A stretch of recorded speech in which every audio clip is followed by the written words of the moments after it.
Alright, so this is a new crossbow. It uses the same type of things as my last few, like the spring and the trigger. It's pretty simple. It only took me a month, so that's pretty good by my standards. Expect more uploads pretty soon, and here's the video. Also, thanks for 100 subscribers. That's also pretty cool.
Off camera, I did two things.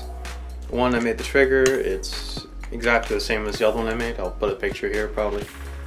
And I also made a little notch where you put your left hand